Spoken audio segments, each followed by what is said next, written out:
Good morning, good afternoon and good evening, जो भी मुझे जब भी सुन रहा है उसके अकॉर्डिंग। तो बच्चे आज हम लोग अपने लेक्चर नंबर 6 पे आ चुके हैं। लेक्चर नंबर 6 और हम लोग एडमिशन ऑफ अ पार्टनर के बारे में पढ़ रहे थे। तो बच्चे अभी तक हम लोगों ने अपने जो इंडिविजुअल एडजस्टमेंट्स थे वो सारे के सारे कंप्लीट कर लिया।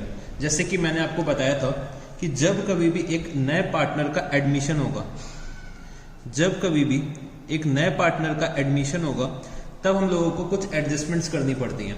जैसे कि हमें एक नया प्रॉफिट शेयरिंग रेशियो कैलकुलेट करना पड़ेगा। तो मेरे को यहाँ पे एक new profit sharing ratio calculate करना पड़ता है जब कभी भी एक नया पार्टनर मेरे फर्म में आता है। फिर बच्चे मेरे को अपनी गुडविल का वैल्यूएशन करना पड़ता है और साथ ही साथ हमें गुडविल का अकाउंटिंग ट्रीटमेंट भी करना पड़ता था। तो ये भी हम लोगों ने सीख लिया, गुडविल का वैल्यूएशन और गुडविल का अकाउंटिंग ट्रीटमेंट। फिर बच्चे हमें अपने एसेट्स और लायबिलिटीज को रीवैल्यू करना पड़ता है। तो हम लोगों ने रिवैल्यूएशन कैसे करना है वो भी हम लोगों ने सीख लिया है। और साथ ही साथ अगर मेरे को क्वेश्चंस में कुछ रिजर्व्स दे रखे हुए हैं, कुछ एक्यूमुलेटेड लॉसेस दे रखे हुए हैं, या फिर मेरे को डेफर्ड रेवेन्यू एक्सपेंडिचर का अमाउंट दे रखा हुआ है, तो उसको कैसे हमें अपने बुक्स ऑफ अकाउंट्स में अकाउंट फॉर करना है, मतलब रिजर्व्स को मेरे को बांट देना है और मेरे को अपने लॉसेस और डेफर्ड रेवेन्यू एक्सपेंडिचर्स को भी डिस्ट्रीब्यूट कर देना है अपने ओल्ड पार्टनर्स में। तो reserves and accumulated losses, reserves and accumulated losses का भी ट्रीटमेंट हम लोगों ने सीख लिया। तो ये सब हम लोगों ने इंडिविजुअली लास्ट 5 लेक्चर्स में सीखा है कि कैसे हम लोग नया प्रॉफिट शेयरिंग रेशियो कैलकुलेट करते हैं, कैसे हम लोग गुडविल को वैल्यू करते हैं, गुडविल का अकाउंटिंग ट्रीटमेंट हमें कैसे क्या करना होगा, रीवैल्यूएशन हम कैसे करते हैं अपने एसेट्स और लायबिलिटीज का, और अपने रिजर्व्स और लॉसेस को कैसे डिस्ट्रीब्यूट करते हैं, ये सब हम लोगों ने सीख लिया। अब बच्चे इन सब को मेरे को कंबाइन करना है। ये सब अभी तक मैंने क्या करा, इंडिविजुअली पढ़ा है, अब मेरे को इन सब को कंबाइन करना है। तो ये सब कंबाइन होके बच्चे मेरे फुल फ्लेजेड क्वेश्चंस में आ जाएंगे। अब फुल फ्लेजेड क्वेश्चंस में आएंगे। अभी तक हम लोगों ने इंडिविजुअली सबका ट्रीटमेंट सीखा है, अब मेरे को इन सब का ट्रीटमेंट सीखना होगा अपने फुल फ्लेजेड क्वेश्चंस में। कि भाई देखो, इंडिविजुअली अगर मैंने सीख लिया तो बस मेरे को अब क्या करना है, इन सबको कंबाइन करना है और कुछ भी नहीं है, क्योंकि मेरे को ट्रीटमेंट करना आता है। अब मेरे को कैसे अपने फुल फ्लेजेड क्वेश्चंस में डील करना है, तो ये अब मेरे को सीखना है। ठीक है जी। अब बच्चे मैं आपको एक तरीका बताने जा रहा हूं, जिससे कि एडमिशन का एक भी क्वेश्चन आपका गलत नहीं होगा। बस इस तरीके को आप लोग क्या करना पड़ेगा, फॉलो करना पड़ेगा, जो तरीका मैं बताने जा रहा हूं, जो स्ट्रैटेजी मैं आपको बताने जा रहा हूं। तो बच्चे जब कभी भी एडमिशन का क्वेश्चन आएगा मेरे एग्जाम में, तो सबसे पहले मेरे को यह पता है कि भाई ये सब एडजस्टमेंट्स मेरे को करनी पड़ती हैं एडमिशन के क्वेश्चन में। तो कौन सी एडजस्टमेंट पहले करें, कौन सी एडजस्टमेंट बाद में करें, तो इसका मैं आपको एक ऑर्डर बताने जा रहा हूं कि ये एडजस्टमेंट सबसे पहले करो, फिर इसके बाद ये वाली एडजस्टमेंट करो, फिर इसके बाद ये वाली एडजस्टमेंट करो। ठीक है जी। तो वो ऑर्डर को मेरे साथ यहाँ पे लिख लो, और जितने भी हम लोग एडमिशन के क्वेश्चंस करेंगे, सारे के सारे क्वेश्चंस हम लोग यही ऑर्डर में करेंगे। ठीक है जी। तो ये ऑर्डर मेरे साथ लिखना है यहाँ पे कि जब कभी भी एडमिशन का क्वेश्चन आएगा तो सबसे पहले हमें क्या करना पड़ेगा, तो यहाँ पे लिख लो ऐसे, order of solving admission questions. तो एडमिशन के अगर क्वेश्चंस आते हैं तो मेरे को इस ऑर्डर में सॉल्व करने पड़ेंगे। तो सबसे पहले मेरे को क्या करना पड़ेगा, अपना रिवैल्यूएशन का एडजस्टमेंट करना पड़ेगा। तो मैंने यहाँ पे क्या लिखा, रिवैल्यूएशन। तो रिवैल्यूएशन का सबसे पहले हम लोग एडजस्टमेंट करेंगे, रिवैल्यूएशन का प्रॉफिट और लॉस निकालेंगे और रिवैल्यूएशन का प्रॉफिट और लॉस अपने ओल्ड पार्टनर्स में डिस्ट्रीब्यूट कर देंगे। तो सबसे पहले मेरे को एडमिशन के क्वेश्चन में रिवैल्यूएशन का एडजस्टमेंट करना है। जब रिवैल्यूएशन का एडजस्टमेंट हो जाएगा उसके बाद बच्चे हमें क्या करना पड़ेगा, हमें रिजर्व्स एंड एक्यूमुलेटेड लॉसेस का एडजस्टमेंट करना है। रिजर्व्स एंड एक्यूमुलेटेड लॉसेस का एडजस्टमेंट करना पड़ेगा। जब रिवैल्यूएशन का और रिजर्व्स एंड एक्यूमुलेटेड लॉसेस का एडजस्टमेंट हो जाएगा तब हम लोग देखेंगे कि भाई नया पार्टनर कैपिटल कितना फर्म में लेकर आ रहा है। तो मैं यहाँ पे कैपिटल का ट्रीटमेंट करूंगा। जो भी मेरा नया पार्टनर कैपिटल लेकर आएगा उसका मेरे को ट्रीटमेंट करना पड़ेगा। तो कैपिटल का ट्रीटमेंट बच्चे मेरा थर्ड नंबर पॉइंट हो जाएगा, मतलब मेरा थर्ड ट्रीटमेंट क्या होगा, कैपिटल का होगा। तो सबसे पहले रिवैल्यूएशन, फिर रिजर्व्स एंड एक्यूमुलेटेड लॉसेस, और बच्चे इसके बाद मेरे को कैपिटल का ट्रीटमेंट करना पड़ेगा, जो भी मेरा नया पार्टनर कैपिटल लेकर आएगा। इसके बाद मेरे को गुडविल का एडजस्टमेंट करना पड़ेगा, गुडविल का एडजस्टमेंट करना पड़ेगा। जो भी हमारे सैक्रिफाइसिंग पार्टनर्स को गुडविल का पेमेंट करना होगा वो हम लोग करेंगे, और साथ ही साथ जो हमारे गेनिंग पार्टनर्स पेमेंट करेंगे, मतलब गेनिंग पार्टनर्स जो हमारे सैक्रिफाइसिंग पार्टनर्स को पेमेंट करेंगे, उसका मेरे को एडजस्टमेंट करना पड़ेगा। तो सबसे पहले मेरे को रिवैल्यूएशन का प्रॉफिट या लॉस निकालना है, फिर मेरे को अपने रिजर्व्स को डिस्ट्रीब्यूट करना है, फिर हम लोग ये देखेंगे कि भाई नया पार्टनर कितना गुडविल लेकर आ रहा है और कितना कैपिटल लेकर आ रहा है। तो कैपिटल और गुडविल जितना भी नया पार्टनर लेकर आएगा उसका ट्रीटमेंट करेंगे। फिर गुडविल हमें कैसे डिस्ट्रीब्यूट करनी है, गुडविल हमें कैसे डिस्ट्रीब्यूट करनी है, तो उसका मेरे को ट्रीटमेंट करना पड़ेगा। ठीक है जी। तो कैपिटल जब वो लेकर आता है तो साथ में यहां लिख लो कि भाई capital plus goodwill brought by incoming partner, चाहो तो इसको ऐड कर लो, capital plus goodwill brought by incoming partner का मेरे को ट्रीटमेंट करना पड़ेगा। फिर गुडविल को हमें क्या करना पड़ेगा, डिस्ट्रीब्यूट करना पड़ेगा। डिस्ट्रीब्यूट बच्चे हम लोग सैक्रिफाइसिंग पार्टनर्स को पे करेंगे, मतलब गेनिंग पार्टनर्स हमारे सैक्रिफाइसिंग पार्टनर्स को गुडविल का अमाउंट पे करेंगे। तो मेरे को ये ऑर्डर फॉलो करना है। ठीक है जी। इसके बाद अगर कुछ क्वेश्चन में बचता है तो उसको मैं बोल देता हूं अदर एडजस्टमेंट्स। अगर कुछ और बचता है क्वेश्चन में तो वो हम लोग सबसे लास्ट में ट्रीट कर लेंगे। ठीक है जी। जो भी अदर कुछ बचेगा वो हम लोग सबसे लास्ट में ट्रीट कर लेंगे। तो मेरे को इस ऑर्डर में मेरे को क्वेश्चन सॉल्व करना पड़ेगा। तो मेरे को ये ऑर्डर फॉलो करना है। सबसे पहले रिवैल्यूएशन का एडजस्टमेंट करना है, फिर रिजर्व्स एंड एक्यूमुलेटेड लॉसेस, फिर कैपिटल प्लस गुडविल जो भी नया पार्टनर लेकर आएगा, फिर हमें गुडविल का डिस्ट्रीब्यूशन करना है। और अगर क्वेश्चन में कुछ और एडजस्टमेंट्स बच गई तो वो हम लोग सबसे लास्ट में सॉल्व कर लेंगे। अच्छा बच्चे, जब कभी भी आपका एडमिशन का क्वेश्चन आएगा तो एग्जामिनर आपसे क्या एक्सपेक्ट करेगा ये भी मैं आपको बता देता हूं। एग्जामिनर या तो आपसे कहेगा कि भाई रिवैल्यूएशन अकाउंट बना के दिखा दो, रिवैल्यूएशन अकाउंट बना के दिखा दो, कैपिटल अकाउंट पार्टनर्स के बना के दिखा दो, balance sheet of new firm बना के दिखा दो। जब मेरे पार्टनर का एडमिशन हो जाएगा उसके बाद बैलेंस शीट कैसी अपीयर होगी तो वो मेरे को बना के दिखा दो, मतलब balance sheet of new firm मेरे को बना के दिखाना पड़ेगा। ये आपसे एग्जामिनर एक्सपेक्ट कर सकता है। या फिर एग्जामिनर आपसे क्या बोलेगा कि जर्नल एंट्रीज पास कर दो, जर्नल एंट्रीज पास कर दो। तो एग्जामिनर आपसे ये 3 अकाउंट्स एक्सपेक्ट करता है, और ज्यादा से ज्यादा और क्या एक्सपेक्ट कर लेगा कि भाई जर्नल एंट्रीज पास कर दो जब कभी भी एक नया पार्टनर हमारे यहाँ एडमिट होगा। तो ये सब एक्सपेक्टेशंस रहती हैं। एग्जामिनर आपसे रिवैल्यूएशन अकाउंट बनवा सकता है, कैपिटल अकाउंट बनवा सकता है, balance sheet of new firm बनवा सकता है, और साथ ही साथ आपसे जर्नल एंट्रीज भी पास करवा सकता है। ठीक है जी। तो हमें जर्नल एंट्रीज पास करनी आती हैं, रिवैल्यूएशन अकाउंट हम लोगों ने बनाना सीख लिया है, कैपिटल अकाउंट बच्चे हम लोगों को पहले से ही बनाना आता है जब हम लोगों ने फंडामेंटल्स का चैप्टर पढ़ा था। बस बैलेंस शीट कुछ नया सा है वो हम लोग सीख लेंगे कि भाई बैलेंस शीट इसकी कैसे क्या बनेगी। तो बैलेंस शीट भी हम लोग आराम से बना लेंगे। तो सर आपने यहां पे ये नहीं बताया कि न्यू प्रॉफिट शेयरिंग रेशियो का क्या करना है। भाई गुडविल डिस्ट्रीब्यूट करोगे तो मेरे को नया प्रॉफिट शेयरिंग रेशियो निकालना पड़ेगा। अगर नया प्रॉफिट शेयरिंग रेशियो दे रखा है तो मेरे को सैक्रिफाइसिंग रेशियो निकालना पड़ेगा गुडविल के लिए। तो वो बच्चे इसके अंदर क्या है कि मतलब इम्प्लाइड एडजस्टमेंट है वो। गुडविल जब डिस्ट्रीब्यूट करोगे तो मेरे को सैक्रिफाइसिंग रेशियो तो निकालना ही पड़ेगा ना।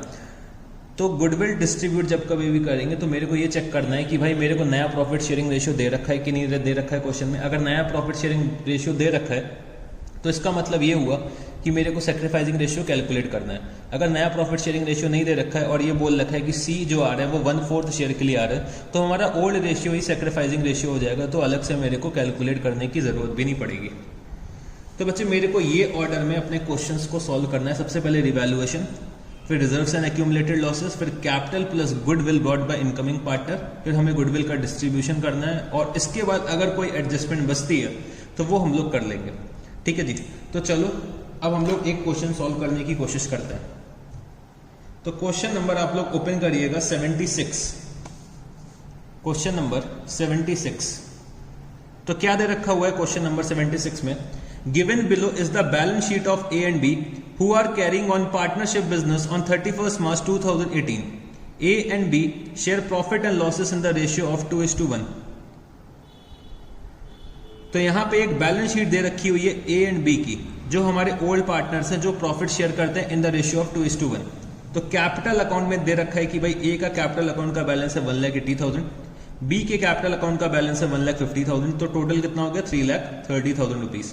क्रेडिटर्स का बैलेंस है 58,000, बिल्स पेबल कितना है 10,000, इधर साइड मेरे को दे रखा है cash in hand 10,000, cash at bank 40,000, Sunny debtors 60,000, stock 40,000, plant 1 lakh, building 1,50,000 rupees. ठीक है जी. फिर मेरे को यहाँ पे आउटस्टैंडिंग एक्सपेंसेस दे रखे हुए हैं 2,000 रुपए के, और मेरे बैलेंस शीट का टोटल आ रहा है 4 lakh rupees.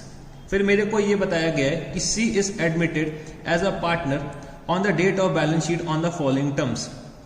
C will bring in rupees 1 lakh as is capital and 60,000 as is share of goodwill for 1/4 share in the profits. तो सी हमारे फर्म में एज अ न्यू पार्टनर आ रहे हैं 1/4 शेयर के लिए, और 1/4 शेयर के लिए ये कैपिटल ला रहे हैं 1 लाख रुपीज, और गुडविल का जो शेयर लेकर आ रहे हैं वो लेकर आ रहे हैं 60,000 रुपीज. और मेरे को क्या दे रखा हुआ है, plant is to be appreciated 2 rupees 1,20,000 and the value of building is to be appreciated by 10%. Stock is found over valued by rupees 4,000. A provision for doubtful debts is to be created at 5% of sundry debtors. Creditors were unrecorded to the extent of rupees 1,000. तो question में हमसे क्या बोला है कि pass the necessary journal entries, prepare revaluation account, partners capital account and show the balance sheet after the admission of C. तो मेरे को यहाँ पे जर्नल एंट्रीज पास करनी, रिवैल्यूएशन अकाउंट बनाना है, पार्टनर्स के कैपिटल अकाउंट को बनाना है, और बच्चे बैलेंस शीट बनानी है. ठीक है जी.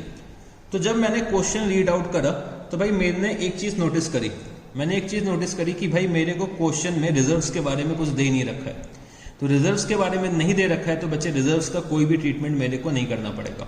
तो जैसे कि हम लोगों ने ऑर्डर पढ़ रखा था, ऑर्डर में बच्चे हम लोगों ने पढ़ा था कि सबसे पहले मेरे को रिवैल्यूएशन का ट्रीटमेंट करना है. तो चलो हम लोग रिवैल्यूएशन से शुरू करते हैं. तो पहले मैं क्या करूंगा, लेजर अकाउंट्स बनाऊंगा, उसके बाद मैं क्या करूंगा, जर्नल एंट्रीज पास कर लूंगा. ठीक है जी. तो सबसे पहले हम लोग क्या करते हैं, यहाँ पे लेजर अकाउंट्स प्रिपेयर करते हैं. तो मैं आपको कराने जा रहा हूं क्वेश्चन नंबर 76. तो सबसे पहले जैसे कि हमने पढ़ा है कि हमें रिवैल्यूएशन का ट्रीटमेंट करना है, तो मैं यहाँ पे एक रिवैल्यूएशन अकाउंट बना लेता हूं. Revaluation account. तो रिवैल्यूएशन अकाउंट का मेरे को रूल पता है कि भाई अगर मेरे को खुशी होगी तो मैं क्या करूंगा, क्रेडिट, और अगर मेरे को दुख होगा तो मैं क्या करूंगा, डेबिट. ठीक है जी. तो रिवैल्यूएशन के बारे में क्या क्या दे रखा है क्वेश्चन में, चलो देखते हैं. तो रिवैल्यूएशन के बारे में मेरे को यहाँ पे क्वेश्चन में बता रखा है कि plant is to be appreciated to rupees 1,20,000. Plant की वैल्यू हमारे बैलेंस शीट में कितनी आ रही है, तो प्लांट की वैल्यू आ रही है 1 लाख, और इसको हमें अप्रिशिएट करना है 1,20,000 रुपीज में. मतलब 20,000 रुपीज का इंक्रीज है, मेरे एसेट की वैल्यू इंक्रीज हो रही, तो मेरे को खुशी होगी. तो मैंने यहाँ पे क्या लिखा, बाय प्लांट. मैंने अपने रिवैल्यूएशन अकाउंट को क्रेडिट करा बाय प्लांट 20,000 रुपीज. फिर मेरे को दे रखा हुआ है value of building is to be appreciated by 10%. तो हमें बिल्डिंग की वैल्यू को अप्रिशिएट करना है 10% से. बिल्डिंग की वैल्यू मेरे को दे रखी हुई है 1,50,000 रुपीज, तो 10% का अप्रिसिएशन है. ये बच्चे मेरे लिए क्या है, खुशी की बात है. तो मैं यहाँ पे क्या करूंगा, बाय बिल्डिंग अकाउंट. तो 1,50,000 का अगर मैं 10% निकालता हूं तो ये कितना आएगा, 15,000 rupees. By building account 15,000 rupees. और मेरे को क्या क्या एडजस्टमेंट्स दे रखी हुई हैं, तो मेरे को यहाँ पे दे रखा है कि stock is found over valued by rupees 4,000. तो बच्चे हम लोगों ने स्टॉक का ओवर वैल्यूएशन कर दिया था 4,000 रुपीज से. अब मेरे को अपने स्टॉक की वैल्यू क्या करनी पड़ेगी, रिड्यूस करनी पड़ेगी, डिक्रीज करनी पड़ेगी. तो स्टॉक की वैल्यू अगर बच्चे डिक्रीज होगी तो हम लोग क्या करेंगे, रिवैल्यूएशन अकाउंट को डेबिट कर देंगे. तो मैंने यहाँ पे लिखा टू स्टॉक अकाउंट 4,000 रुपीज. फिर मेरे को दे रखा हुआ है provision for doubtful debts is to be created at 5% of sundry debtors. और मेरे को यहाँ पे सन्नी डेटर्स का अमाउंट कितना दे रखा है, 60,000. तो 60,000 का 5% मेरे को प्रोविजन क्रिएट करना है. तो प्रोविजंस क्रिएट कर रहे हैं तो बच्चे हमें क्या करना पड़ेगा, रिवैल्यूएशन अकाउंट को डेबिट करना पड़ेगा. तो to provision for doubtful debts. Provision बच्चे हमें क्रिएट करना पड़ रहा है, तो ये मेरे लिए क्या है, दुख की बात है, क्योंकि मेरे को डर है कि मेरे कुछ डेटर्स पेमेंट नहीं करेंगे. तो 60,000 का अगर मैं 5% निकालता हूं तो ये कितना आ जाएगा 3,000 रुपीज, 3,000 रुपीज। और मेरे को क्या एडजस्टमेंट्स दे रखी हैं, तो मेरे को ये दे रखा है कि creditors were unrecorded to the extent of ₹1,000। तो बच्चे 1,000 रुपए के क्रेडिटर्स हम लोग रिकॉर्ड करने से भूल गए, तो अब हम लोग रिकॉर्ड करेंगे तो बच्चे मेरी क्या होगी, लायबिलिटी इंक्रीज होगी। तो लायबिलिटी अगर इंक्रीज होगी तो मेरे लिए क्या है, ये दुख की बात है। तो मैंने यहाँ पे क्या लिखा, टू क्रेडिटर्स अकाउंट, कितना 1,000 रुपीज। तो मैंने क्या करा है कि भाई मैंने अभी सारे के सारे जो रिवैल्यूएशन के एडजस्टमेंट्स दे रखे थे वो मैंने रिवैल्यूएशन अकाउंट में इनकॉर्पोरेट कर लिया। अब मेरे को यहाँ पे रिवैल्यूएशन का प्रॉफिट या लॉस निकालना पड़ेगा। तो बच्चे मेरे क्रेडिट साइड का टोटल ज्यादा आ रहा है as compared to debit side. तो मैंने क्रेडिट साइड का टोटल करा तो ये आ रहा है 35,000 रुपीज। तो इसका मतलब क्या हुआ, मेरा रिवैल्यूएशन का प्रॉफिट आ रहा होगा। तो रिवैल्यूएशन का प्रॉफिट हम लोग अपने ओल्ड पार्टनर्स में डिस्ट्रीब्यूट करते थे in their old profit sharing ratio. तो मेरे ओल्ड पार्टनर्स कौन कौन है, मेरे ओल्ड पार्टनर्स हैं ए और बी। तो मैंने यहां पे क्या लिखा, to A's capital account, to A's capital account, to B's capital account, to A's capital account, to B's capital account. इनका प्रॉफिट शेयरिंग रेशियो क्या दे रखा है, तो इनका है 2/3, इनका है 1/3। तो रिवैल्यूएशन प्रॉफिट कितना आ रहा है, टोटल प्रॉफिट आ रहा है 27,000 का, जो मेरे को ए और बी में डिस्ट्रीब्यूट करना है। तो ए को मिल जाएगा 18,000 और बी को कितना मिल जाएगा 9,000 रुपीज। ठीक है जी। तो मैंने क्या करा, रिवैल्यूएशन का प्रॉफिट कैलकुलेट करके ए और बी में यहाँ पे दिखा दिया कि भाई ए को 18,000 मिलेगा और बी को 9,000 रुपए मिलेगा। तो रिवैल्यूएशन अकाउंट तो मैंने बना लिया है। अब मेरे को क्या करना पड़ेगा, कैपिटल अकाउंट बनाना पड़ेगा। तो मैंने यहाँ पे लिखा कैपिटल अकाउंट, कैपिटल अकाउंट। तो बच्चे मेरे यहाँ 3 पार्टनर्स हैं, एक तो बच्चे ए है और दूसरा बी और तीसरा सी। ए और बी मेरे ओल्ड पार्टनर्स थे, सी एक मेरा नया पार्टनर आ रहा है। तो मेरे को यहाँ पे तीनों पार्टनर्स के कैपिटल अकाउंट बनाने पड़ेंगे। तो मैंने यहाँ पे लिखा ए, यहाँ पे लिखा बी, सी, ए, बी और बच्चे सी। मेरे को तीनों पार्टनर्स के कैपिटल अकाउंट बनाने पड़ेंगे।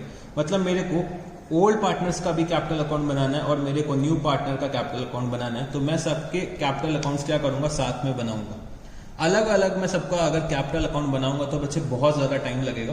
तो मेरे को टाइम भी सेव करना होता है, तो मैं क्या करता हूँ, सारे कैपिटल अकाउंट्स कंबाइन करके बनाता हूँ। ठीक है जी। तो फटाफट से आप लोग क्या करो, फॉर्मेट ड्रॉ कर लो, फिर हम लोग शुरू करते हैं। क्विकली ड्रॉ कर लीजिए लाइंस, हम लोग फिर शुरू करते हैं।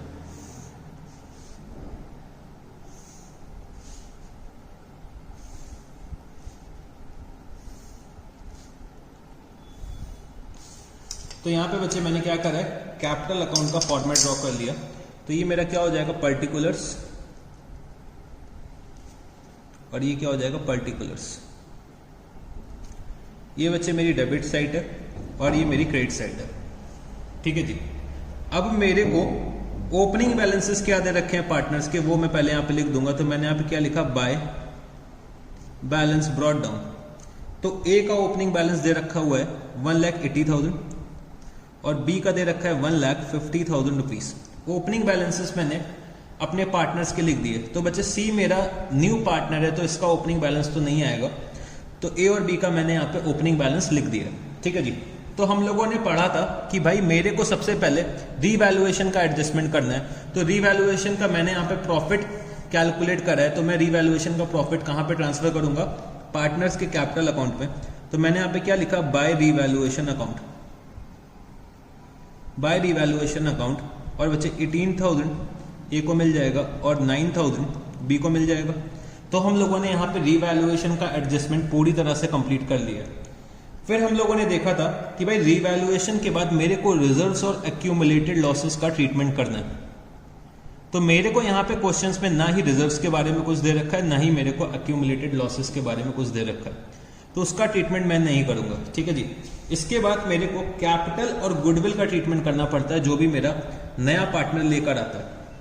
तो क्वेश्चन में दे रखा है मेरे को कि C will bring in ₹1 lakh as is capital and ₹60,000 as is share of goodwill for 1/4 share in profit. तो सी यहाँ पे 1 लाख रुपीज कैपिटल का लेकर आ रहे हैं, 60,000 रुपीज अपने गुडविल का शेयर लेकर आ रहे हैं। तो इसका मेरे को ट्रीटमेंट करना है। तो सी कैपिटल का अमाउंट ला रहे हैं और गुडविल का अमाउंट ला रहे हैं, तो मैंने यहाँ पे क्या लिखा, by cash account, by cash account. और बच्चे मैंने यहाँ पे ऐसे एक ब्रैकेट ओपन करा और ब्रैकेट में लिखा 1 लाख रुपीज प्लस 60,000 रुपीज।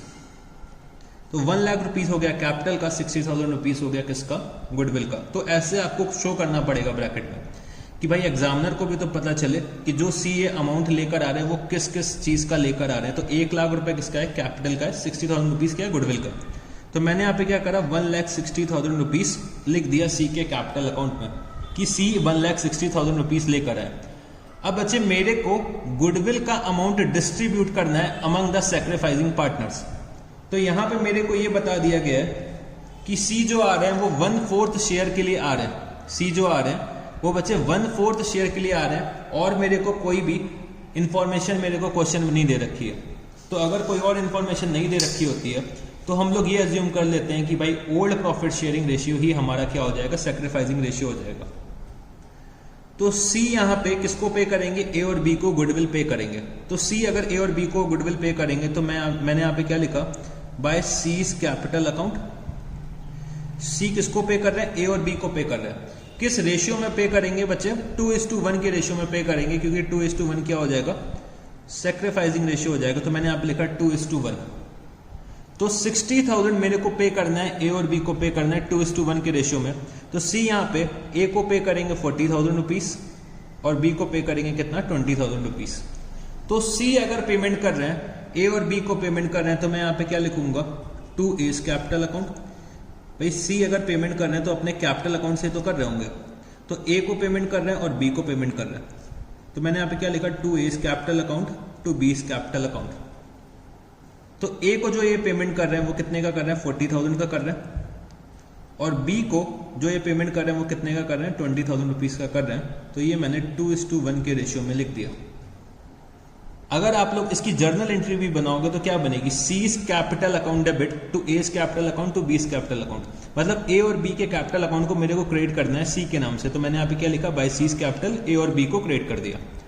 अब बच्चे सी के कैपिटल अकाउंट को डेबिट करना था ए और बी के नाम से, तो वो भी मैंने यहाँ पे डेबिट कर दिया। मतलब मैंने यहाँ पे रिवैल्यूएशन का भी ट्रीटमेंट कर लिया, रिजर्व्स मेरे को दे नहीं रखे थे, कैपिटल प्लस गुडविल जो लेकर आया उसका भी ट्रीटमेंट कर लिया, और बच्चे गुडविल का डिस्ट्रीब्यूशन करना था उसका भी मैंने यहाँ पे ट्रीटमेंट कर लिया। ठीक है जी। इसके बाद मैं देखता हूं क्वेश्चन में कि क्या मेरे को कोई अदर एडजस्टमेंट दे रखी है। तो मेरे को कोई और अदर एडजस्टमेंट क्वेश्चन में नहीं दे रखी है, तो मेरे को यहाँ पे क्या करना पड़ेगा, अपने कैपिटल अकाउंट्स का बैलेंस निकालना पड़ेगा। तो मैंने यहाँ पे क्या लिखा, to balance carried down, to balance carried down. तो चलो बैलेंसिंग करते हैं हम लोग। तो 180 प्लस 18 प्लस 40,000, तो ये कितना हो जाएगा, 2,38,000 रुपीज। तो ये भी कितना होना चाहिए, 2,38,000 रुपीज। तो ए के कैपिटल अकाउंट का बैलेंस कितना आ गया, 2,38,000 रुपीज। फिर मेरे को यहाँ पे बी का बैलेंस करना है, तो ये कितना हो जाएगा, 1,79,000। तो मैंने यहाँ पे लिखा 1,79,000, 1,79,000। ठीक है जी। सी का यहाँ टोटल आएगा 1,60,000, 60,000 रुपीज इन्होंने पे कर दिया, तो 1 लाख इनका बैलेंसिंग फिगर आ जाएगा, और टोटल कितना आ जाएगा, 1,60,000 रुपीज। तो बच्चे मैंने यहाँ पे पार्टनर्स के कैपिटल अकाउंट को भी बना लिया। अब मेरे को यहाँ पे बैलेंस शीट बनानी है। तो चलो अब हम लोग balance sheet of new form बनाते हैं। Balance sheet of new form. तो बैलेंस शीट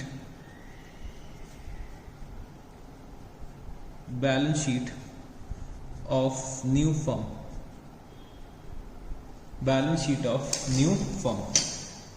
और बच्चे एज एट 31st मार्च 2018। तो सी हमारा कब आ रहा है, 31st मार्च 2018 को आ रहा है। तो हमें 31st मार्च 2018 को एक न्यू बैलेंस शीट बनानी पड़ेगी, मतलब जब कभी भी एक नया पार्टनर आता है तो मेरे को एक न्यू बैलेंस शीट बनानी पड़ती है। तो balance sheet of new firm, तो चलो बैलेंस शीट बना लेते हैं। तो मेरे को यहाँ पे पता है कि भाई कैपिटल अकाउंट के बैलेंसेस का अभी मैंने कैलकुलेशन करा। तो कैपिटल अकाउंट में बच्चे ए का कैपिटल अकाउंट था, बी का था और सी का था। ए का बैलेंस आ रहा था 2,38,000, बी का आ रहा था 1,79,000 और सी का आ रहा था 1 लाख रुपीस।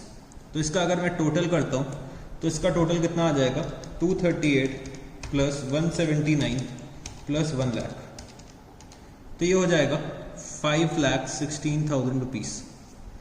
5,16,000 रुपीस का कैपिटल का बैलेंस आ जाएगा। तो भाई मेरे को जब बैलेंस शीट बनानी होती है ऑफ न्यू फर्म तो मैं क्या करता हूँ, मैं अपनी ओल्ड बैलेंस शीट को बेस बनाता हूँ। तो ओल्ड बैलेंस शीट को मैं यहाँ पे बेस बनाऊंगा जिससे कि मैं अपनी न्यू बैलेंस शीट ड्रॉ कर सकूं।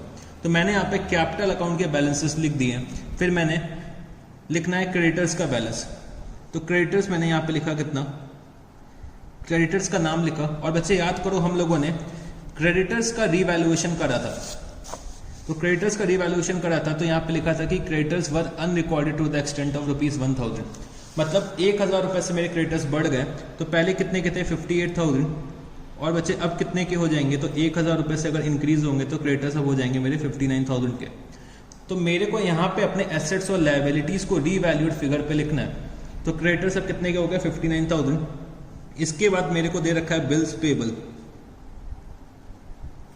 बिल्स पेबल, बिल्स पेबल का अमाउंट था बच्चे 10,000 रुपीज, वो मैंने यहाँ पे लिख दिया।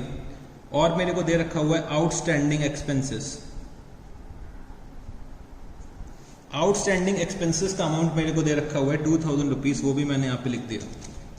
फिर हम लोग आते हैं अपने एसेट्स की साइड पे। तो मैंने यहाँ पे क्या लिखा, cash in hand. Cash in hand, तो बच्चे कैश इन हैंड 10,000 मेरे पास था पहले से, और जो हमारे सी आ रहे हैं वो 1,60,000 रुपीज लेकर आ रहे हैं। सी जो हमारे आ रहे हैं वो कितना लेकर आ रहे हैं, 1,60,000 रुपीज लेकर आ रहे हैं। तो अब मेरे पास कैश का बैलेंस कितना हो जाएगा, 1,70,000 रुपीज। 1 लाख रुपीज ये कैपिटल का लेकर आ रहे थे, 60,000 रुपीज गुडविल का लेकर आए, तो कैश का बैलेंस यहाँ पे चेंज हो जाएगा। फिर मेरे को दे रखा है cash at bank 40,000 rupees. Sundry debtors, sundry debtors, तो सन्ड्री डेटर्स का अमाउंट मेरे को दे रखा है 60,000। और याद करो बच्चे हम लोगों ने एक प्रोविजन क्रिएट करा था, तो मैंने यहाँ पे क्या लिखा, प्रोविजन फॉर डाउटफुल डेब्ट्स, और मैंने प्रोविजन क्रिएट करा था 5,000 रुपीज का। तो अब मेरे सन्ड्री डेटर्स कितने के हो जाएंगे, 55,000 रुपीज। ठीक है जी। स्टॉक को बच्चे हम लोगों ने ओवर वैल्यू कर रखा था, तो मैंने स्टॉक में भी एक एडजस्टमेंट करा था कि स्टॉक की वैल्यू मैंने 4,000 रुपीज से डिक्रीज करी थी। तो मैंने यहाँ पे क्या लिखा, 40,000 माइनस 4,000, तो स्टॉक की वैल्यू कितनी हो गई, 36,000। प्लांट की बच्चे हम लोगों ने वैल्यू इंक्रीज करी थी टू 1,20,000 रुपीज, और बच्चे बिल्डिंग को हम लोगों ने अप्रिशिएट करा था बाय 10%, मतलब 1,50,000 प्लस 15,000, तो ये कितना हो जाएगा, 1,65,000 रुपीज। तो मैंने अपने एसेट्स और लाइबिलिटीज को रीवैल्यूड फिगर पे दिखा दिया है अपने बैलेंस शीट में। तो चलो अब हम लोग क्या करते हैं, बैलेंस शीट का टोटल करते हैं यहाँ पे, और देखते हैं कि भाई बैलेंस शीट का टोटल टैली करता है कि नहीं करता है।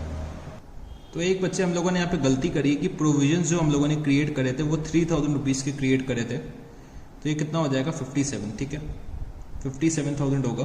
प्रोविजन हम लोगों ने 5% क्रिएट करा था डेटर्स पे, जो आ रहा था 3,000 रुपीज। तो मैंने यहाँ पे गलती से 5,000 लिख दिया है, तो इसका सही अमाउंट कितना आ जाएगा, 57,000 रुपीज। ठीक है जी। तो चलो टोटल करते हैं।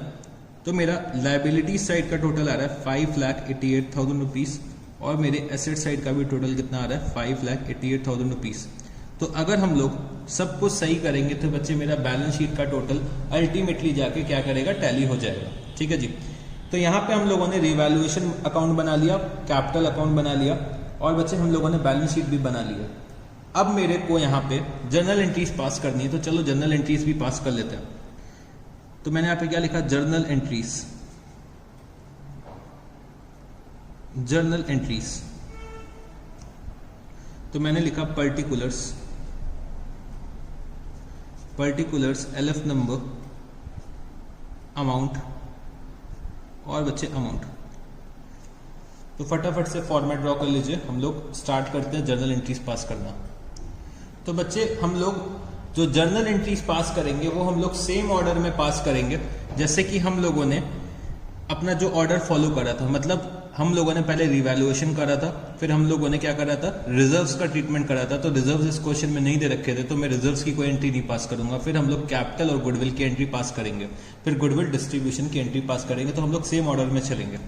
तो सबसे पहले मैंने क्या करा था, रिवैल्यूएशन करा था। तो जर्नल एंट्रीज पास करने के लिए मैं अपने रिवैल्यूएशन अकाउंट को देख लेता हूँ। तो मैंने यहाँ पे रिवैल्यूएशन अकाउंट देखा। तो रिवैल्यूएशन अकाउंट बच्चे जो मेरा डेबिट हो रहा है वो बच्चे स्टॉक के नाम से हो रहा है, प्रोविजन के नाम से हो रहा है और क्रेडिटर्स के नाम से हो रहा है। तो मैंने यहाँ पे क्या लिखा, revaluation account debit, revaluation account debit. तो revaluation account debit to stock account, to provision for doubtful debts, to creditors account. ठीक है जी। तो स्टॉक बच्चे 4000 रुपीज था, प्रोविजन फॉर डाउटफुल डेब्ट्स का अमाउंट था 3000 और क्रेडिटर्स का 1000 रुपीज था। तो मैंने रिवैल्यूएशन अकाउंट को जो डेबिट करा वो कितने से करा, 8000 रुपीज से यहाँ पे डेबिट करा है। तो मैंने यहाँ पे एक नरेशन लिख दी, being stock and creditors revalued and provision created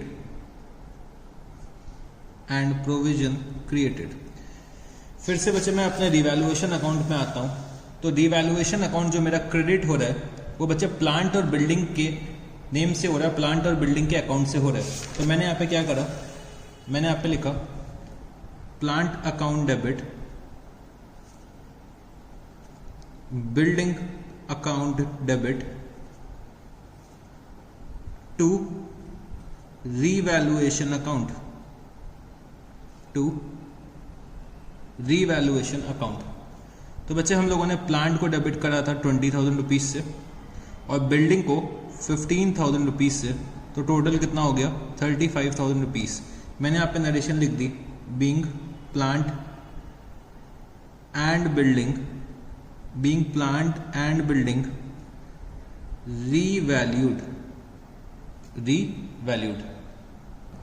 फिर अब मेरे को अपना रिवैल्यूएशन प्रॉफिट जो है वो अपने ओल्ड पार्टनर्स में डिस्ट्रीब्यूट करना था। तो मैंने यहाँ पे क्या लिखा, revaluation account debit, revaluation account debit to A's capital account, to B's capital account. और हम लोगों ने ये प्रॉफिट डिस्ट्रीब्यूट करा था बच्चे 2:1 के रेशियो में। प्रॉफिट आ रहा था मेरा 27,000 का, 18,000 रुपीज ए को मिला और बच्चे 9,000 रुपीज बी को मिल गया। तो मैंने यहाँ पे क्या लिखा, being revaluation profit distributed, being revaluation profit distributed. तो हम लोगों ने यहाँ पे रिवैल्यूएशन की तो जर्नल एंट्रीज पास कर ली हैं। रिजर्व्स के बारे में मेरे को कुछ दे नहीं रखा है, तो रिजर्व्स के लिए मेरे को कोई भी ट्रीटमेंट नहीं करना है। इसके बाद बच्चे सी जो है वो हमारे कैपिटल का पैसा लेकर आ रहे हैं और गुडविल का पैसा लेकर आ रहे हैं। तो मैंने यहाँ पे क्या लिखा, cash account debit, cash account debit to C's capital account.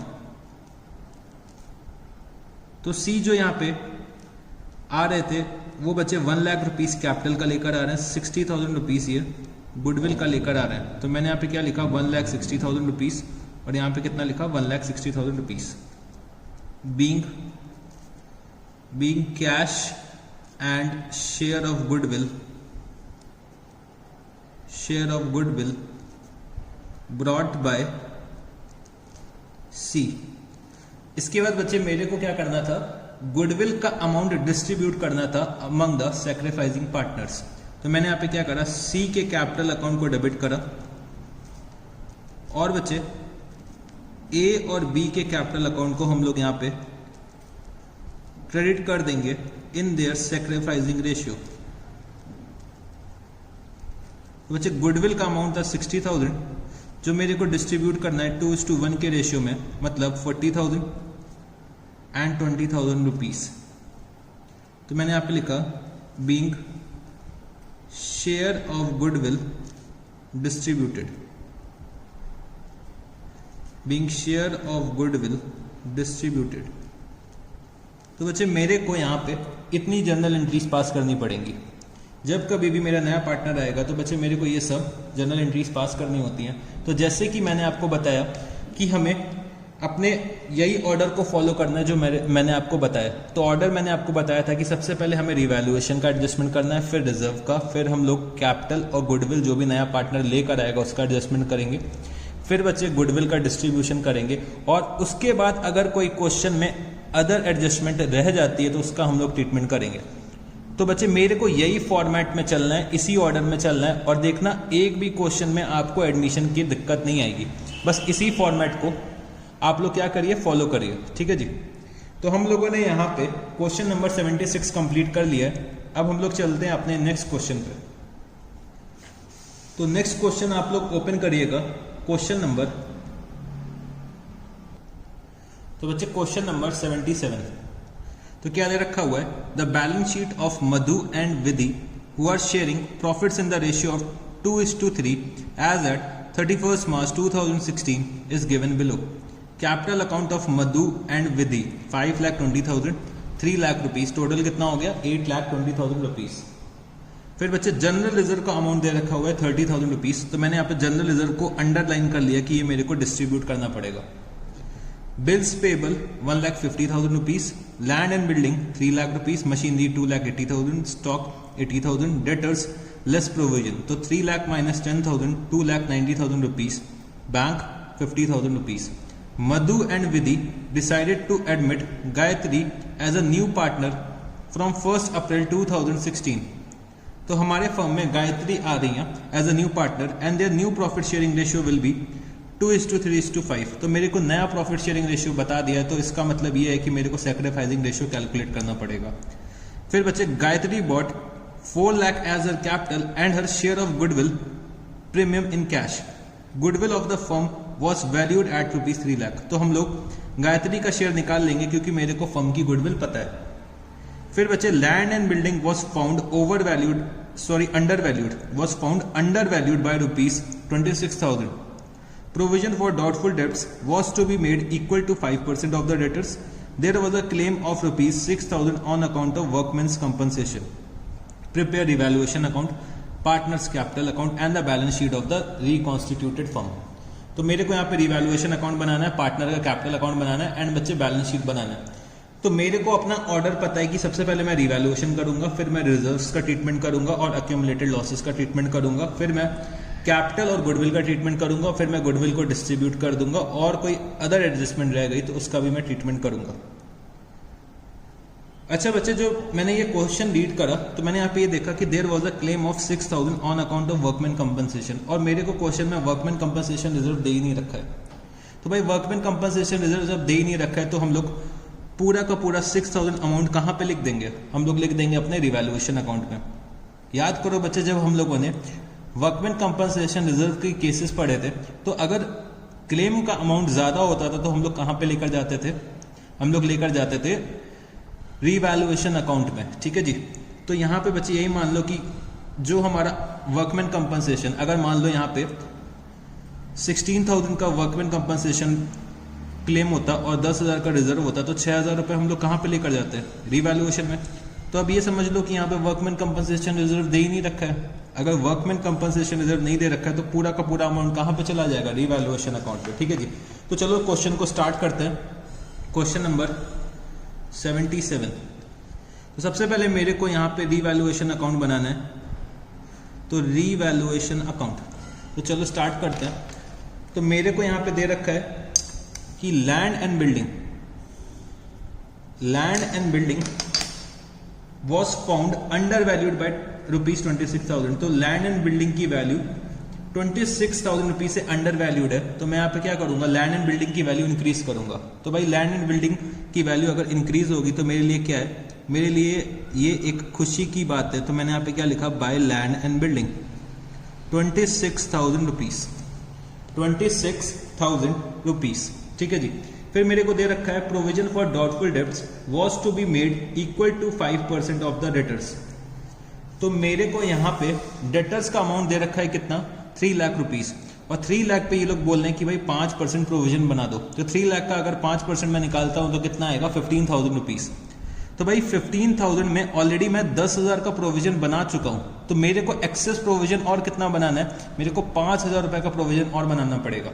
देखो बच्चे 3 लाख का 5% अगर आप निकालोगे तो कितना आएगा, 15,000। 15,000 में मैं ऑलरेडी 10,000 का प्रोविजन बना चुका हूं, तो मेरे को एक्सेस प्रोविजन और कितना रिक्वायर्ड है, 5,000 का, वो बच्चे मैं क्रिएट करूंगा। तो मैंने यहाँ पे क्या लिखा, to provision for doubtful debts. तो मैं कितने का प्रोविजन क्रिएट करूंगा, 15,000 माइनस 10,000, मतलब मैं 5,000 रुपए का प्रोविजन और क्रिएट कर दूंगा। इसके बाद मेरे को दे रखा हुआ है there was a claim of ₹6,000 on account of workman compensation. तो बच्चे क्लेम अराइज होता है तो ये मेरे लिए क्या हो गई, एक तरीके की लायबिलिटी हो गई। तो मैंने रिवैल्यूएशन अकाउंट को डेबिट करा और मैंने यहाँ पे लिखा workman compensation claim, workman compensation claim 6,000 rupees, 6,000 rupees. तो बच्चे रिवैल्यूएशन से रिलेटेड मेरे को सिर्फ इतनी एडजस्टमेंट्स दे रखी थी। तो अब मेरे को यहाँ पे रिवैल्यूएशन का प्रॉफिट या फिर लॉस निकालना है। तो मेरे को यहाँ लगता है कि भाई रिवैल्यूएशन का प्रॉफिट आएगा क्योंकि क्रेडिट साइड का टोटल ज्यादा है। तो 26,000 और बच्चे 26,000। तो जो भी प्रॉफिट आएगा वो बच्चे हम लोग अपने ओल्ड पार्टनर्स में डिस्ट्रीब्यूट कर देंगे। तो ओल्ड पार्टनर्स में कौन कौन है, एक तो है बच्चे मधु, तो to Madhu's capital account, to Vidhi's capital account, to Madhu's capital account, to Vidhi's capital account. तो इनका प्रॉफिट शेयरिंग रेशियो है बच्चे 2:3, मतलब 2/5 एंड 3/5। प्रॉफिट मेरा कितना आएगा, 26 माइनस 11। तो बच्चे 15,000 का प्रॉफिट आ रहा है जो मेरे को डिस्ट्रीब्यूट करना है। तो 6,000 एंड 9,000 रुपीज। तो हम लोगों ने यहाँ पे रिवैल्यूएशन अकाउंट बना लिया। अब चलो हम लोग बनाते हैं पार्टनर्स का कैपिटल अकाउंट। तो मैंने यहाँ पे लिखा कैपिटल अकाउंट। तो मेरे यहाँ पे 3 पार्टनर्स हैं, तो मेरे को तीनों पार्टनर्स का कैपिटल अकाउंट बनाना है। ठीक है जी। तो मैंने यहाँ पे क्या लिखा, मधु,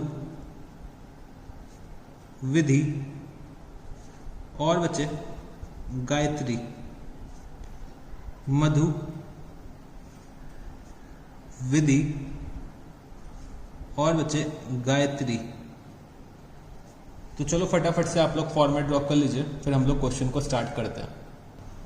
तो आप लोगों ने फॉर्मेट ड्रॉ कर लिया होगा।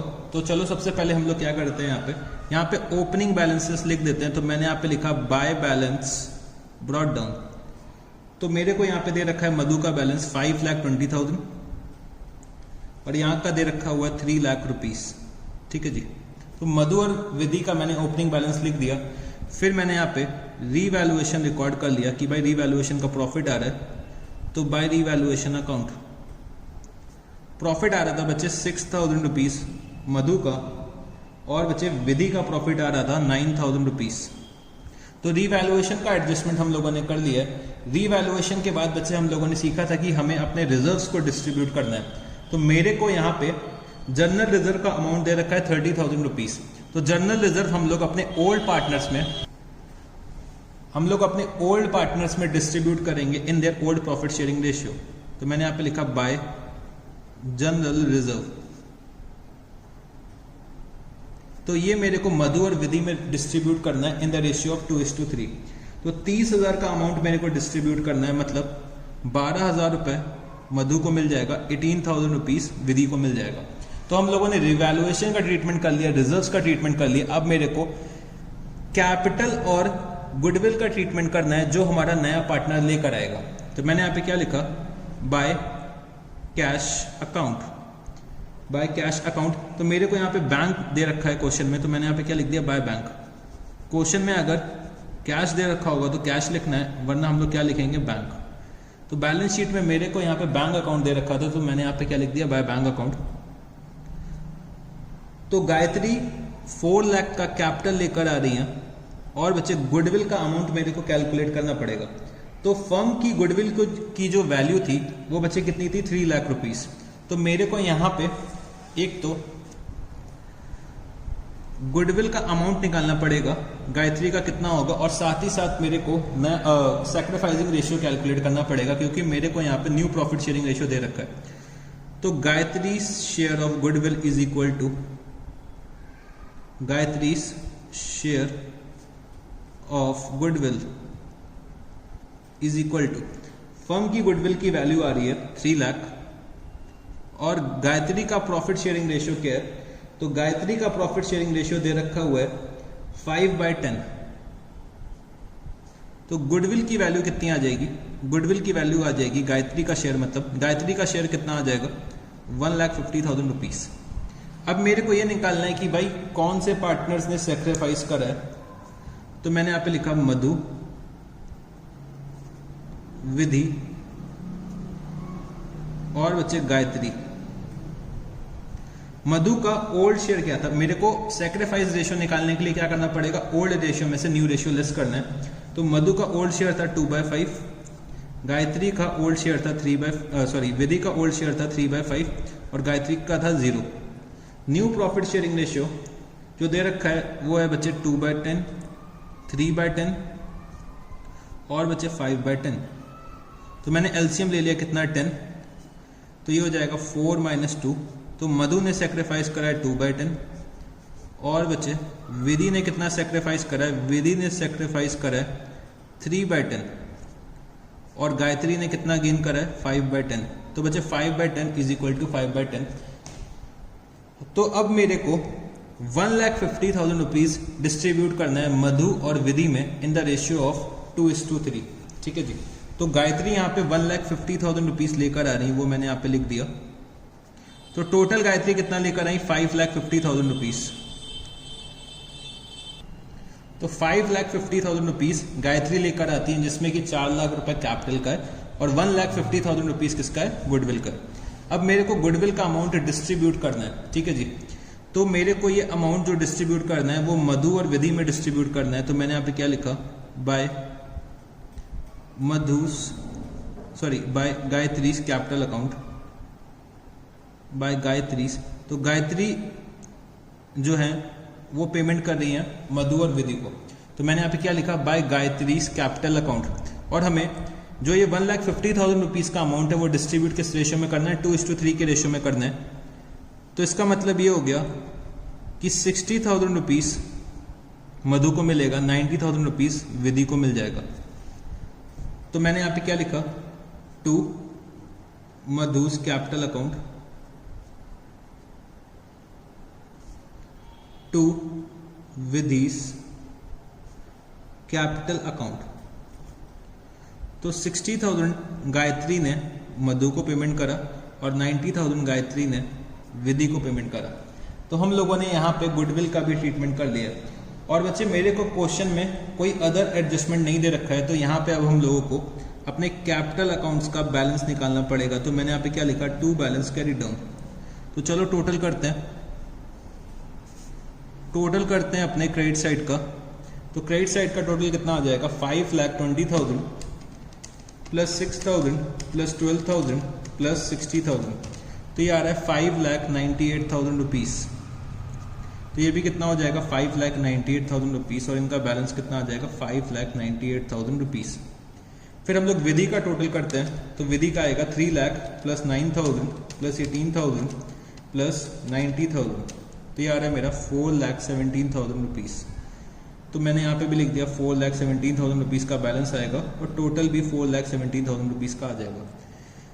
गायत्री का टोटल आ रहा है 5,50,000, यहाँ पे भी कितना आएगा 5,50,000 और इनके कैपिटल का बैलेंस आ जाएगा 4 लाख रुपीज। ठीक है जी।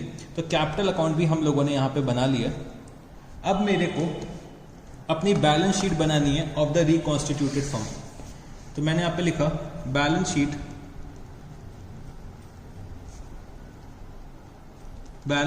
Of the reconstituted firm as at as at 31st March 2016. 31st March 2016. तो चलो अब हम लोग बैलेंस शीट बनाते हैं।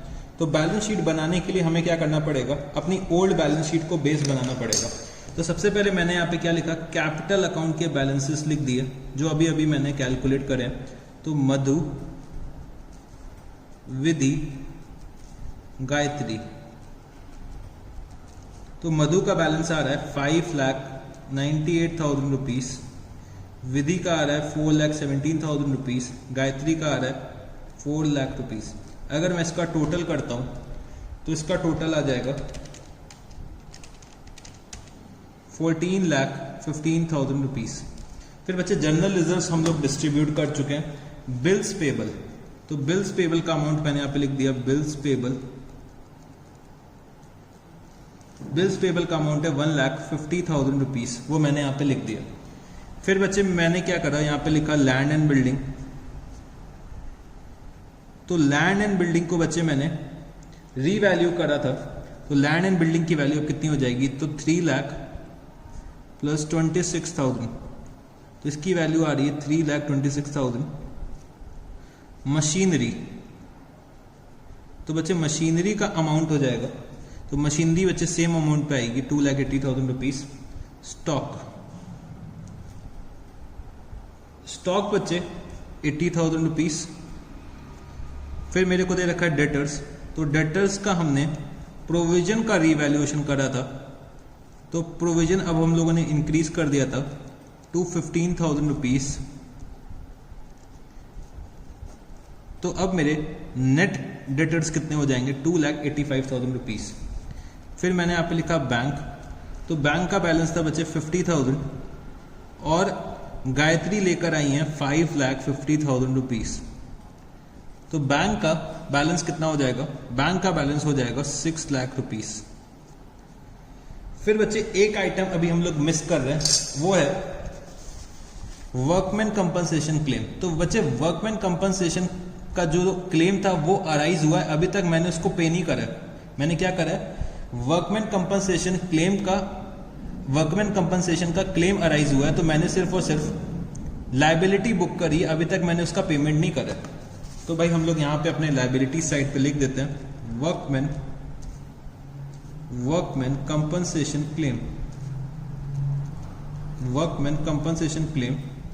और वर्कमैन कंपनसेशन क्लेम का अमाउंट था 6,000 रुपीज। तो चलो बच्चे अब हम लोग क्या करते हैं, अपने बैलेंस शीट का टोटल करते हैं और चेक करते हैं कि हमारा बैलेंस शीट का टोटल टैली करता है कि नहीं करता है। तो फटाफट से मेरे को टोटल करके बताइए कि बैलेंस शीट टैली हो रही है कि नहीं हो रही है।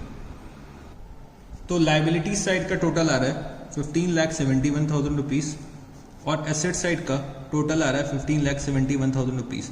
तो बच्चे अगर हम लोग सब कुछ सही करेंगे तो हमेशा हमारी बैलेंस शीट का टोटल जो है वो हमेशा टैली करेगा। तो हम लोगों ने यहाँ पे क्वेश्चन नंबर 77 भी कंप्लीट कर लिया है। अब हम लोग चलते हैं अपने नेक्स्ट क्वेश्चन पे। तो बच्चे क्वेश्चन नंबर 79। तो 79 में क्या दे रखा हुआ है, ABC are partners sharing profit and losses in the ratio of 3:2:1 respectively. Their balance sheet as at 31st March 2018 is as follows. तो मेरे को यहाँ पे कैपिटल अकाउंट के बैलेंसेस दे रखे हुए हैं A, B और C के 60,000, 60,000 एंड 40,000 रुपीज। टोटल कितना है 1,60,000 रुपीज। क्रेडिटर्स मेरे को दे रखे हैं 30,000 रुपीज के, bills payable 10,000 rupees, land and building 50,000 rupees, plant and machinery 40,000 rupees, furniture 30,000 rupees, stock 20,000 rupees, debtors 30,000 rupees, bills receivable 20,000 rupees, bank 10,000 rupees. उसके बाद मेरे को दे रखा है कि D is admitted as a new partner on 1 April 2018 for an equal share and is to pay rupees 50,000 as capital. Following are the adjustments required on D's admission. तो मेरे को कुछ एडजस्टमेंट्स करने हैं डी के एडमिशन में। तो ये दे रखा हुआ है, out of the creditors a sum of rupees 10,000 is due to D which will be transfer to his capital account. तो बच्चे मेरे जो ये क्रेडिटर्स दे रखे हुए हैं 30,000 रुपीज के, इसमें बच्चे 10,000 रुपए मेरे को डी को पे करना था। तो डी मेरे कौन थे, क्रेडिटर थे, बट बच्चे अब डी जो है हमारे वो हमारे पार्टनर बनने जा रहे हैं। डी जो है वो बच्चे क्रेडिटर से पार्टनर बनने जा रहे हैं, तो जो उनको हमें पेमेंट करना था वो हम लोग उनके कैपिटल अकाउंट में ट्रांसफर करने जा रहे हैं। तो बच्चे डी को जो हमें पेमेंट करना था एज अ क्रेडिटर, वो अमाउंट हम लोग उनके कैपिटल अकाउंट में ट्रांसफर कर दें, ऐसा क्वेश्चन में लिख रखा है। तो चलो हम लोग उसका ट्रीटमेंट कर लेंगे। ठीक है जी। फिर क्या दे रखा हुआ है, advertisement expense of ₹1200 are to be carried forward to the next accounting period as prepaid expense. तो मेरे को यहाँ पे एक प्रीपेड एक्सपेंस क्रिएट करना है 1200 रुपीज का। तो चलो वो भी हम लोग क्रिएट कर लेंगे थ्रू रिवैल्यूएशन अकाउंट। फिर यहाँ पे ये दे रखा हुआ है कि expenses debited in the profit and loss account includes a sum of ₹2000 paid for B's personal expenses. तो बच्चे हम लोगों ने गलती से बी के पर्सनल एक्सपेंस को फर्म का एक्सपेंस रिकॉग्नाइज कर लिया और प्रॉफिट एंड लॉस अकाउंट में डेबिट कर दिया। वो बच्चे क्या था, बी की ड्राइंग हो जाएगी। अगर बी का पर्सनल एक्सपेंस है तो इसका मतलब क्या हो गया, ये बी की ड्राइंग हो गई। तो बी की ड्राइंग को गलती से हम लोगों ने प्रॉफिट एंड लॉस अकाउंट में डेबिट कर दिया, तो उसको मेरे को अब सही करना पड़ेगा। तो ये भी हम लोग सही कर लेंगे। फिर ये दे रखा हुआ है अ bill of exchange of ₹4000 which was previously discounted with the banker was dishonored on 31st March 2018 but no entry has been passed for that। तो बच्चे हम लोगों ने एक बिल ऑफ एक्सचेंज जो था वो डिस्काउंट कराया था बैंक से, और वो बच्चे अपने मैच्योरिटी पे डिसऑनर हो जाता है। तो हमें पता है कि भाई हमें एक एंट्री पास करनी होती है, डेटर टू पेई। तो हम लोग डेटर को डेबिट कर देंगे और बच्चे पेई को क्रेडिट कर देंगे। तो पेई कौन है बच्चे, पेई बैंक है, तो हम लोग बैंक अकाउंट को क्रेडिट कर देंगे। ठीक है जी। फिर यहाँ पे दे रखा हुआ है a provision for doubtful debts at the rate of 5% is to be created against debtors. तो मेरे को यहाँ पे provision for doubtful debts create करना है, वो हम लोग क्रिएट कर लेंगे। फिर दे रखा हुआ है expenses on revaluation amounted to ₹2100 is paid by A. तो बच्चे जब कभी भी रिवैल्यूएशन होता है तो मेरे को एक्सपर्ट्स को बुलाना पड़ता है। भाई एक्सपर्ट्स ही तो मेरे को लैंड एंड बिल्डिंग की, प्लांट एंड मशीनरी की, मेरे फर्नीचर की वैल्यू बता पाएंगे, मार्केट वैल्यू। तो मेरे को एक्सपर्ट्स को बुलाना पड़ता है रिवैल्यूएशन करने के लिए। मैं खुद से थोड़ी ना रिवैल्यूएशन कर लूंगा कि भाई मैं बिल्डिंग को देख के बता दूं कि भाई इसकी वैल्यू कितनी है। तो मेरे को एक्सपर्ट्स बुलाना पड़ता है। एक्सपर्ट्स को बुलाएंगे तो बच्चे उनकी हमें फीस पेमेंट करनी पड़ेगी। तो वो दे रखा है कि भाई expenses on revaluation amounted to ₹2100 is paid by A. उसका पेमेंट किसने करा, ए ने करा है, तो हम लोग ए को रिम्बर्स कर देंगे। Prepare necessary ledger accounts and balance sheet after D's admission. तो मेरे को यहाँ पे लेजर अकाउंट्स जो भी नेसेसरी है वो बनाने, और साथ ही साथ मेरे को बैलेंस शीट बनानी है आफ्टर डीज एडमिशन। तो चलो बच्चे इस क्वेश्चन को स्टार्ट करते हैं। तो मेरे को अपने ऑर्डर को फॉलो करना है। तो सबसे पहले हम लोग क्या करेंगे, यहाँ पे हम लोग यहाँ पे रीवैल्यूएशन अकाउंट बनाएंगे। तो रीवैल्यूएशन अकाउंट मेरे को बनाना है। तो मैंने यहाँ पे लिखा रीवैल्यूएशन अकाउंट, रीवैल्यूएशन अकाउंट। तो रीवैल्यूएशन अकाउंट को बच्चे हम लोग डेबिट करते हैं जब कभी भी हमको दुख होता है, और जब कभी भी मेरे को खुशी होती है तो मैं क्या करता हूँ, रीवैल्यूएशन अकाउंट को क्रिएट करता हूँ। तो मेरे को एज अ फर्म सोचना है, मेरे को एज अ फर्म सोचना है कि मेरे को खुशी हो रही है कि मेरे को दुख हो रहा है। ठीक है जी। तो मेरे को यहाँ पे दे रखा है कि advertisement expenses of ₹1200 are to be carried forward to the next accounting period as prepaid expense. तो बच्चे हम लोगों को ₹1200 नेक्स्ट ईयर में ट्रांसफर करने as a prepaid expense. Prepaid expenses बच्चे मेरे बिजनेस के एसेट्स होते हैं। तो अगर मेरा कोई एक एसेट क्रिएट हो रहा है तो ये मेरे लिए क्या है, ये मेरे लिए खुशी की बात है। मैं क्या करूंगा यहाँ पे, मैं यहाँ पे क्रेडिट कर दूंगा रिवैल्यूएशन अकाउंट पे। मैंने यहाँ पे क्या लिखा, बाय प्रीपेड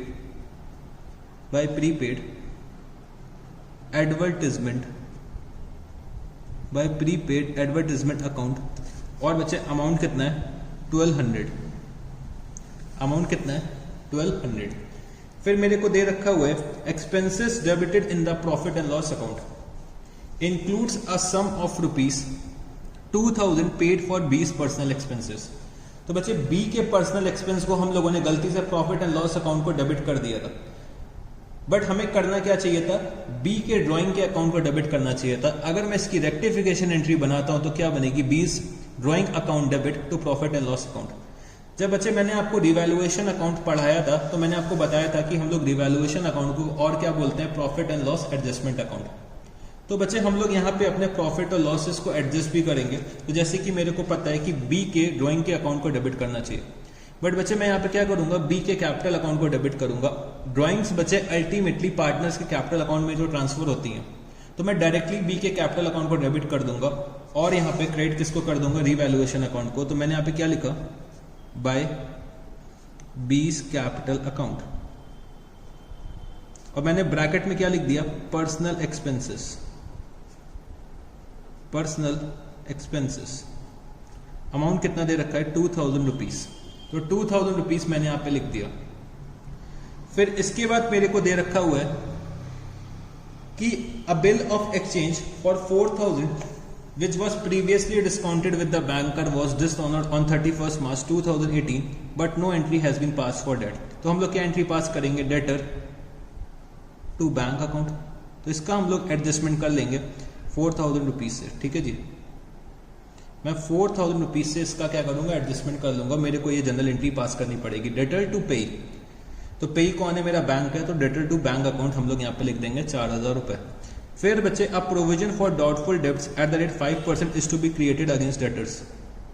तो मेरे को यहाँ पे 5% प्रोविजन क्रिएट करना है। मेरे को डेटर्स का अमाउंट कितना दे रखा है, 30,000 रुपीज।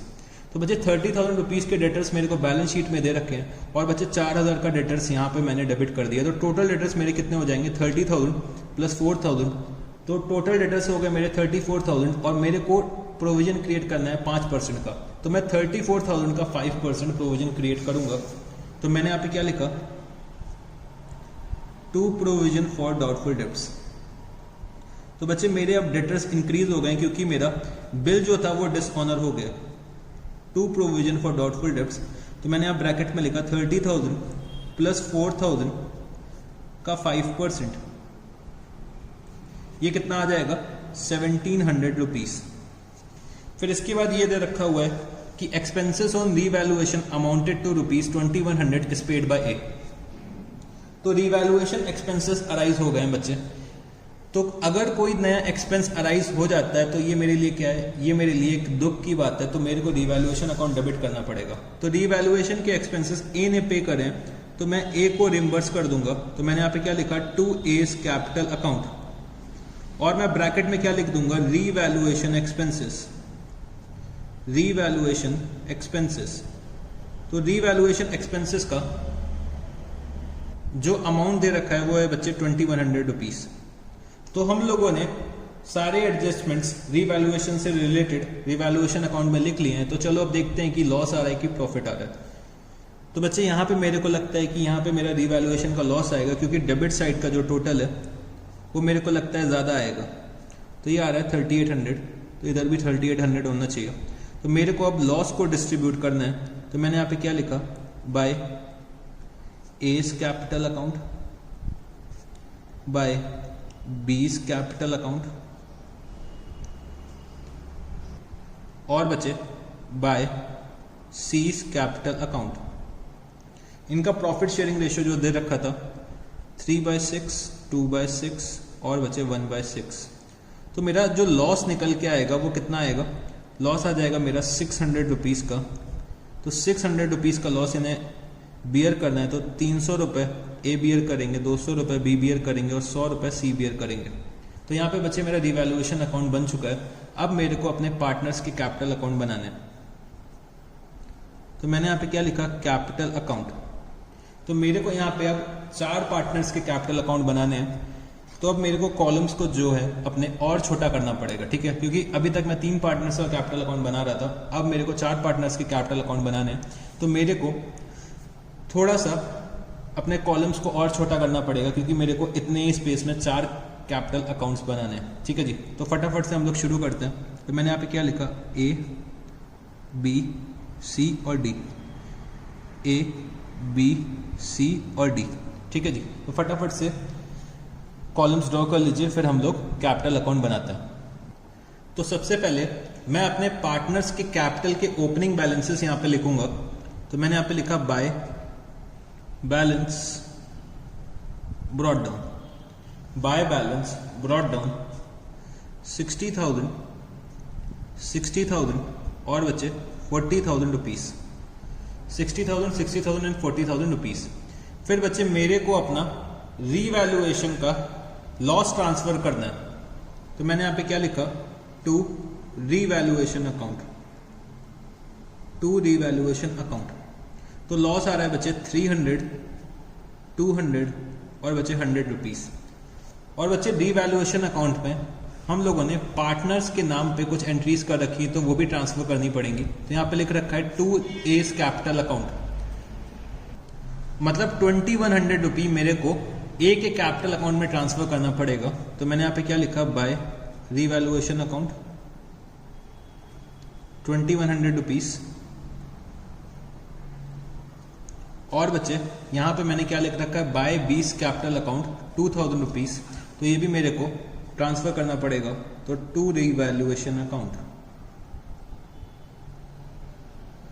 तो ये मेरे को 2000 रुपीज बी के अकाउंट में ट्रांसफर करना है, तो मैंने बी के अकाउंट को डेबिट कर दिया। अब बच्चे हम लोगों ने यहाँ पे रीवैल्यूएशन का तो ट्रीटमेंट कर लिया, रिजर्व्स के बारे में मेरे को क्वेश्चन में कुछ नहीं दे रखा है।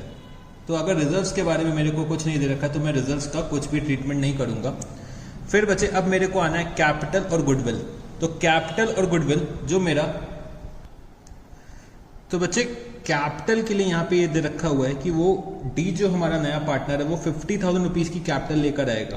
बट बच्चे 50,000 रुपीज की जो ये कैपिटल लेकर आ रहा है, तो उसमें से 10,000 रुपए हमें उसके क्रेडिटर्स के अकाउंट से ट्रांसफर कहां पे करने हैं, कैपिटल अकाउंट में। तो इसका मतलब क्या हो गया कि भाई 10,000 रुपए की कैपिटल तो वो हम लोग ट्रांसफर करके ले आएंगे उसके क्रेडिटर के अकाउंट से, मतलब 50,000 में 10,000 का उसका बैलेंस आ जाएगा थ्रू क्रेडिटर्स, क्योंकि भाई वो हमारा क्रेडिटर था। तो क्रेडिटर का अमाउंट हम लोग कहां पे ट्रांसफर करेंगे, उसके कैपिटल अकाउंट पे। तो इसका मतलब ये हो गया कि भाई 10,000 रुपए की तो कैपिटल आ जाएगी, बाकी वो 40,000 रुपए की कैपिटल लेकर आएगा। और बच्चे क्वेश्चन में गुडविल के बारे में कुछ भी नहीं दे रखा है, तो सर क्या ये हिडन गुडविल का केस है? तो नहीं बच्चे नहीं, इसमें गुडविल का कुछ भी ट्रीटमेंट नहीं करना है इस क्वेश्चन में। कभी कभी पॉसिबल होता है कि भाई एक्सेप्शनल सिचुएशंस में हमारे जो पार्टनर्स हैं वो गुडविल का पैसा नहीं लेते हैं। कभी कभी एक्सेप्शनल सिचुएशंस में पॉसिबल होता है कि वो गुडविल का पैसा नहीं लेते हैं और वो अपने न्यू पार्टनर्स के लिए कुछ ना कुछ सेक्रीफाइस कर देते हैं।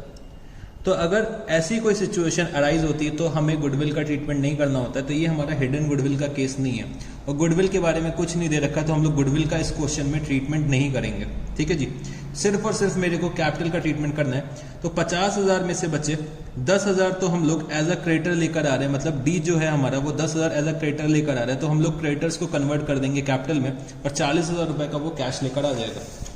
तो मैंने यहाँ पे क्या लिखा, by creditors account, by creditors account 10,000 rupees, और बच्चे बाय कैश अकाउंट। तो कैश में वो कितना लेकर आएगा, 40,000 रुपीज। तो टोटल कैपिटल कितना हो गया, 50,000 रुपीज। ठीक है जी, तो मैंने यहाँ पे रीवैल्यूएशन का ट्रीटमेंट कर दिया, रिजर्व्स कुछ दे नहीं रखे थे, कैपिटल का करना था, कैपिटल का कर दिया, गुडविल के बारे में मेरे को कुछ नहीं बताया। और बच्चे अदर एडजस्टमेंट्स की अगर मैं बात करूं तो अदर एडजस्टमेंट में मेरे को सिर्फ और सिर्फ जो बिल डिसऑनर का केस दे रखा था, तो बिल डिसऑनर का केस हम लोग डायरेक्टली बैलेंस शीट में ट्रीट करेंगे, वो मेरी क्या है, अदर एडजस्टमेंट है। ठीक है जी, तो चलो अब हम लोग यहाँ पे अपने पार्टनर्स के कैपिटल अकाउंट को बैलेंस करते हैं। तो मैं यहाँ पे क्रेडिट का टोटल निकालता हूँ और इसको मैं डेबिट के टोटल से लेस कर दूंगा। तो मैंने यहाँ पे क्या लिखा, टू बैलेंस कैरीड डाउन। तो ये आ जाएगा 62,100, 62,100, ये कितना हो जाएगा, 61,800 रुपीज। ये कितना आएगा, 60,000, ये भी कितना हो जाएगा, 60,000 माइनस 2,200, तो 57,800 रुपीज। ये हो जाएगा 40,000, ये कितना हो जाएगा 40,000, ये कितना हो जाएगा 39,900 रुपीज। ठीक है जी, ये कितना हो जाएगा 50,000, और बच्चे ये हमारा आ जाएगा 50,000, और ये भी कितना हो जाएगा 50,000 रुपीज। तो मैंने यहाँ पे कैपिटल अकाउंट भी बना लिया है। अब मेरे को सिर्फ और सिर्फ बैलेंस शीट बनानी रह गई है। तो balance sheet after D's admission मेरे को बनानी है। तो balance sheet of new firm, balance sheet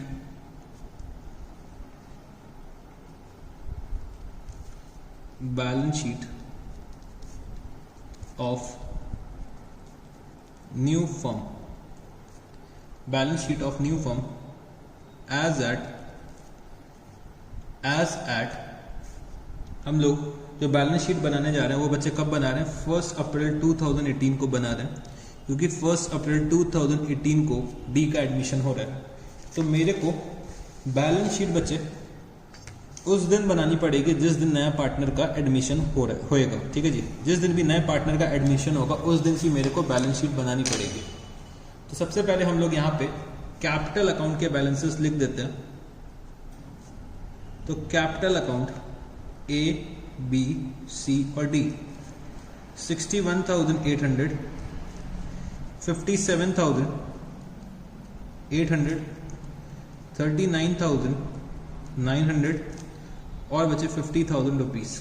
तो अगर मैं इसका टोटल करता हूं तो ये आ रहा है मेरा 2,09,500 रुपीज। फिर मैंने यहाँ पे क्या लिखा, क्रेडिटर्स। तो बच्चे क्रेडिटर्स अब मेरे कितने रह जाएंगे, तो 30,000 माइनस 10,000 रुपीज, तो क्रेडिटर्स हो जाएंगे 20,000 रुपीज के। Bills payable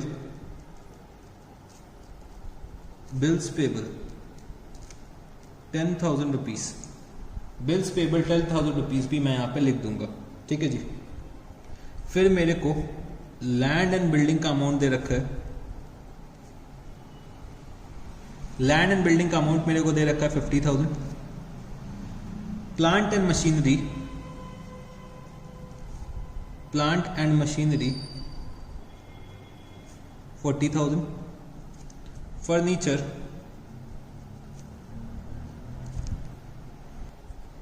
30,000। फिर बच्चे फर्नीचर के बाद स्टॉक का अमाउंट है 20,000। फिर बच्चे डेटर्स, तो डेटर्स मेरे को दे रखे हैं 30,000 रुपीज के। इसमें मैं ऐड कर दूंगा bill receivable dishonoured 4,000 rupees. Total कितना हो गया, 34,000 rupees minus provision eight the rate of 5%। तो 1,700 का प्रोविजन मैंने क्रिएट करा था, तो ये हो जाएगा 32,300 रुपीज। ठीक है जी। फिर इसके बाद बिल्स रिसीवेबल,